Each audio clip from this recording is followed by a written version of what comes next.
हिमालय की ऊंची, बर्फ से ढकी चोटियों के बीच, जहां रास्ते कम और विश्वास ज्यादा होता है, वहां उत्तराखंड की धरती पर एक ऐसी यात्रा निकलती है जिसे दुनिया सिर्फ यात्रा समझती है, लेकिन पहाड़ इसे जीवन का संस्कार मानते हैं। यह यात्रा है मां नंदा राजजात यात्रा। मां नंदा उत्तराखंड की कुलदेवी मानी जाती हैं। लोक मान्यताओं के अनुसार मां नंदा राजा हेमंत की पुत्री थीं और भगवान शिव उनके पति माने जाते हैं। इसलिए कहा जाता है कि मां नंदा का मायका है गढ़वाल और ससुराल है हिमालय।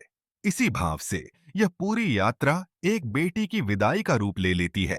नंदा राजजात यात्रा हर 12 साल में एक बार आयोजित होती है। इस परंपरा का इतिहास 1000 साल से भी अधिक पुराना है। गढ़वाल के राजाओं ने इसे राजकीय यात्रा का स्वरूप दिया, जिसके कारण आज भी ढोल, दमाऊ, ध्वज, राजछत्र और सख्त नियम इस यात्रा का हिस्सा हैं। लेकिन इस यात्रा की सबसे रहस्यमयी और पवित्र पहचान कोई मूर्ति नहीं, कोई छत्र नहीं, बल्कि एक जीव है। एक 4 सींगों वाला मेढ़ा, जिसे स्थानीय भाषा में चौसिंगिया खाड़ू कहा जाता है। यह कोई साधारण भेड़ नहीं होता। लोक मान्यता है कि चौसिंगिया खाड़ू स्वयं मां नंदा की इच्छा से जन्म लेता है। जब किसी गांव में 4 सींगों वाला मेढ़ा जन्म लेता है, तो उसे सामान्य पशु नहीं माना जाता। उसे मां नंदा का जीवित प्रतीक माना जाता है। उसका पालन पूरी शुद्धता और नियमों के साथ होता है। उससे कोई काम नहीं लिया जाता। उसे अपवित्र भोजन नहीं दिया जाता। उसके आसपास अनुशासन रखा जाता है। मान्यता है कि अगर चौसिंगिया खाड़ू स्वस्थ और शांत है, तो यात्रा सफल होगी। नंदा राजजात यात्रा चमोली जिले के नौटी गांव से शुरू होती है।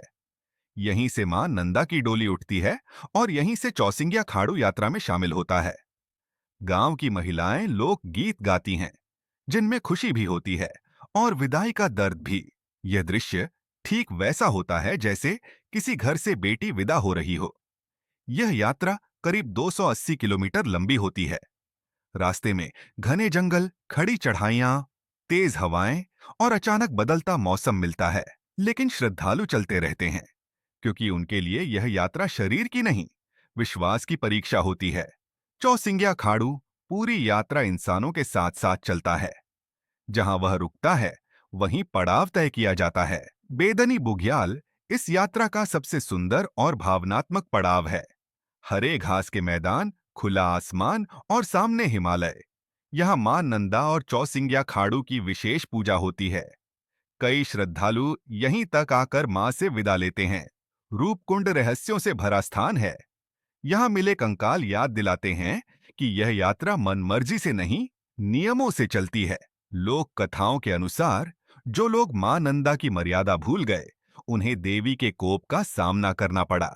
होमकुंड इस यात्रा का अंतिम पड़ाव है। यहाँ पहुंचते ही ढोल दमाऊ की आवाज धीमी पड़ जाती है। यहीं मां नंदा की डोली हिमालय में विलीन हो जाती है। चौसिंगिया खाड़ू यानी 4 सींग वाला मेढ़ा यहां से हिमालय को तरफ अकेले यात्रा करता है। लोक कथाएं कहती हैं कि चौसिंगिया खाड़ू होमकुंड से आगे मानव लोक का नहीं रहता। यह मां नंदा के हिमालय में विलीन होने का जीवंत संकेत है, क्योंकि यहां से आगे का मार्ग बर्फ से ढक जाता है। इसलिए मानव को यहां से आगे की यात्रा करना संभव नहीं हो पाता है। इसलिए यह यात्रा यहीं पर संपन्न हो जाती है और सभी यात्री मां नंदा को यहां से विदा करके भीगी पलकों के साथ वापस आ जाते हैं। दोस्तों, यदि आपको वीडियो अच्छी लगी हो तो चैनल को सब्सक्राइब करें और कमेंट में जय मां नंदा अवश्य